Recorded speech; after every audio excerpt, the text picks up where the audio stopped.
Hi guys. Today I thought I'd actually have a go at recording the acoustic version of When It Comes to You, which is the piano piece that I did a few weeks back. Don't know, just woke up and thought I'll have a go at that. And I plugged in my keyboard upstairs in the music room and started playing it. And you know what? It just sounded a bit too clinical. The piano sounds are so beautiful that I've got going through Ableton, and it just didn't suit the song. So what I've decided to do is come downstairs to my rickety old piano, and I mean it really is rickety. It's out of tune. Uh, it creaks. It kind of snaps when you press the keys. I mean it's not a very good piano at all. But there is something to be said for playing a real instrument, and I think that comes across when I play it. And so I decided to have a go. So what I've done is let me just, can I turn this camera around? No, I can't turn the camera around. 1 second. Okay, so here's the old thing. And then what I've put my laptop down there on a stool, and got my audio interface here. So that's plugged into the laptop, and then plugged into the audio interface are two microphones. So that's one of them, and that's the other one. Now, I wouldn't exactly say that I'm a professional piano recorder. I tried them in different places around the room, and these are where I found to be the best positions for this piano in this room. I even tried dangling them down into the inside of the piano, which I've seen done quite a lot. I don't know if it's just this piano, but when I actually hit a note, the actual sound of the hammer hitting the string sounds, there's actually a kind of a click. So recording from inside didn't really do anything for me at all. I didn't like that. It just sounded very, very clicky. Also, I'm struggling a bit with the pedal noises. I have to play the pedal in this one, but where it's quite an old piano, when I press the pedal, not only is there a kind of a click and a thud of the pedal, which you'd expect, there's also a creak as as I put pressure on the wood, and it makes it sound like it's actually all going to come off in pieces. Anyway, so I put those two there, and I've just recorded it, and it kind of vaguely sounds okay back on the headphones that I've got plugged in down here. So what I'm going to do now is take a recording upstairs and see what it sounds like on my monitors and whether or not it's going to be usable or not. Okay, so I've come upstairs and I've transferred the audio files onto my main computer, and I've put them in, and it actually sounds okay. So this is with the two recordings, one from each mic, and all I've done is I've put them together, and I've just I've taken down the second mic just a little bit by 7 dB because it's louder than the other one. So this is what we come up with.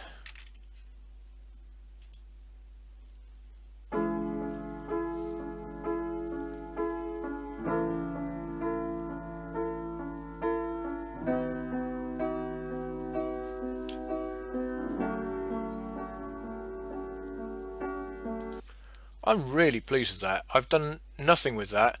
Oh, I've put on just a no, in fact the reverb's turned off at the moment. So that is literally as it's come out with the microphones.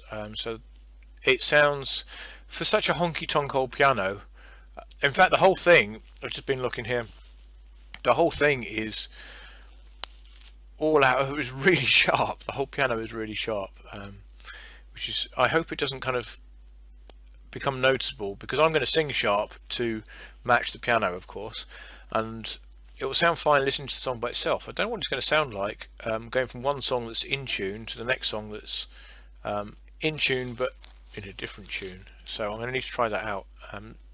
It's not a huge amount I could do about that. I can bring the piano down in the software, but it's not going to be very nice. But the one thing I do want to do is, because I've got the two mics and I had them one on the left of the room, one on the right of the room when I was recording, why not put them to the left and the right when you're playing them back, so it actually sounds a little bit like you were in the room. So here we go. There we go. Simple as that. Let's see what that sounds like.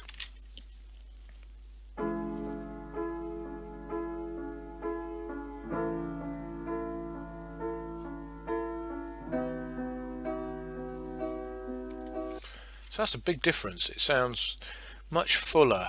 Yeah, really nice. In fact, what I'm going to do is I'm going to play that and I'm going to turn it on and off to show the difference. And the way I'm going to do that is I've got on my master rack, I've got a utility that turns it into mono. So it'll start off in mono.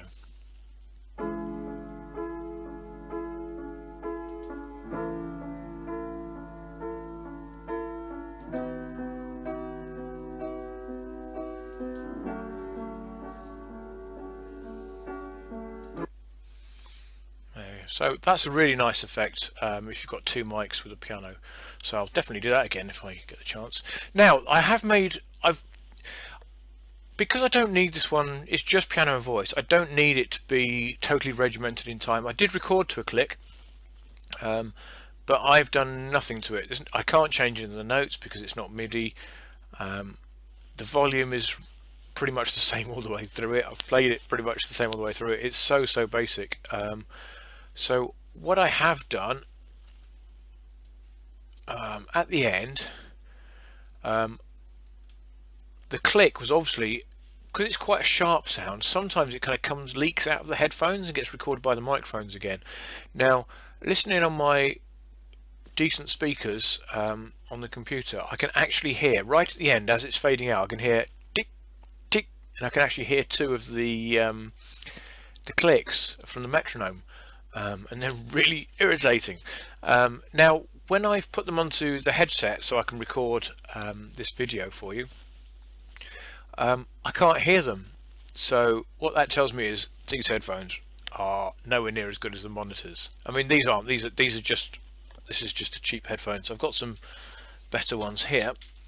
Oh, they're all a bit tied up, and I'll probably be able to hear it in there. I don't know whether you're going to be able to hear it from where you are, but trust me, it's in there and it's really irritating. So I've got the piano by itself. I'm going to play that bit at the end, and you may or may not hear two clicks of a metronome with it.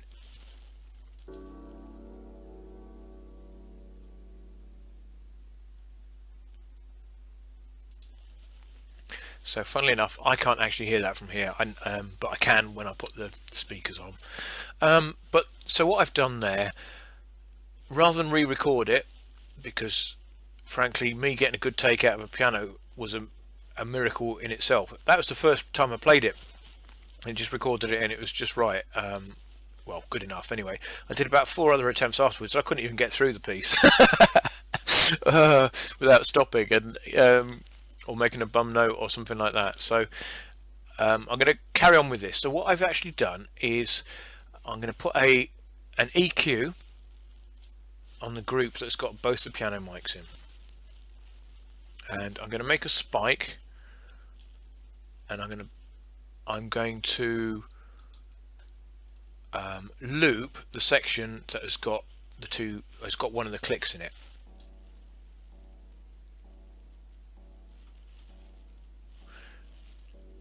And then I'm just moving across that frequency till I hear the click.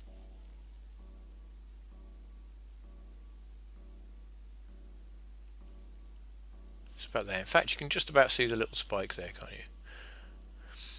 Okay, so what I could do is I could just take the gain down on that.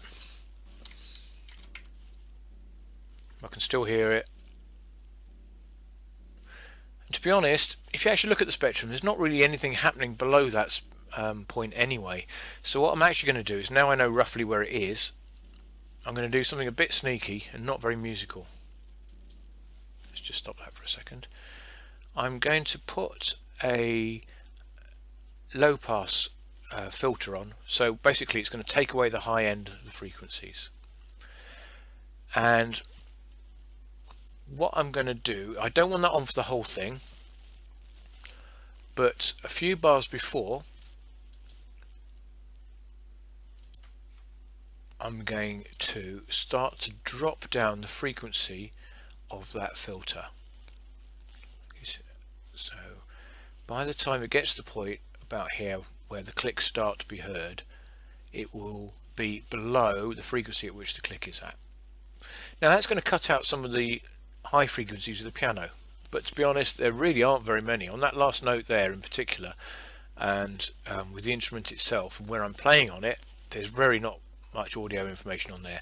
Plus it's the very last note that's played and it's fading out, so I think we get away with it. So let's play that, and if you're watching you should be able to see the EQ actually move as we go through that note.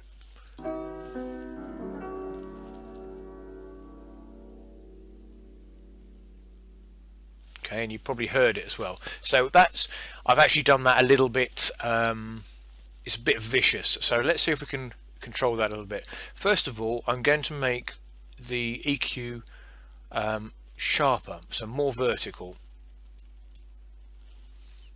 which means that I can actually bring the frequency up a bit so we don't lose quite as much.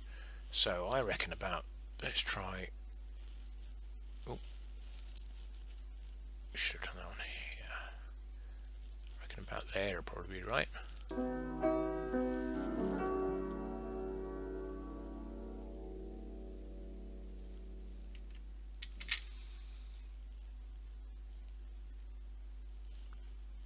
Not too bad. So let's, you can still hear it going wow as it's doing it, so I'm going to take longer to make the change, slightly less of a change.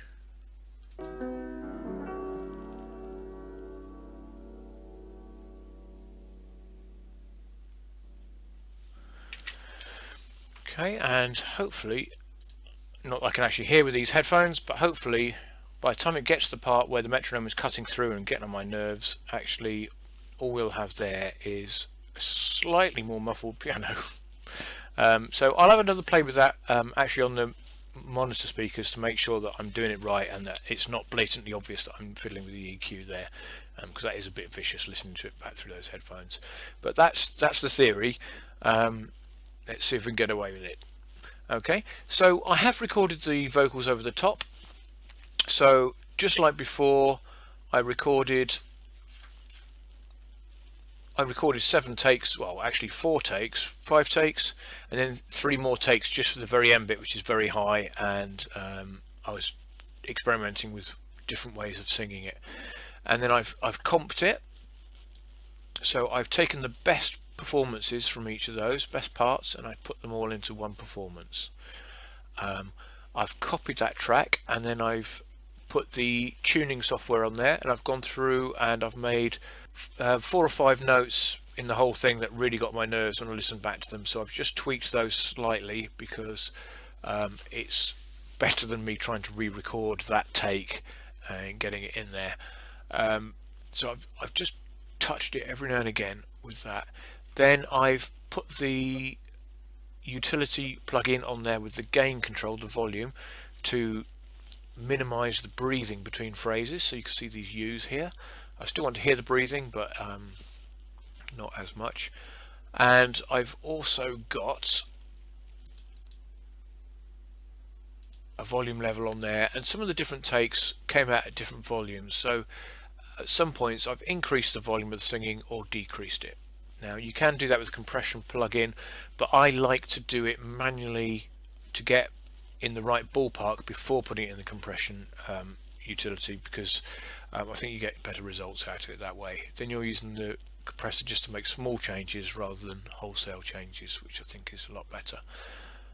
So it's coming out really nicely actually, so let me just play you a few bars so you can hear roughly what it sounds like. Still a bit more work to do on it, but it's nearly there. When it comes to you, I'm like an open book.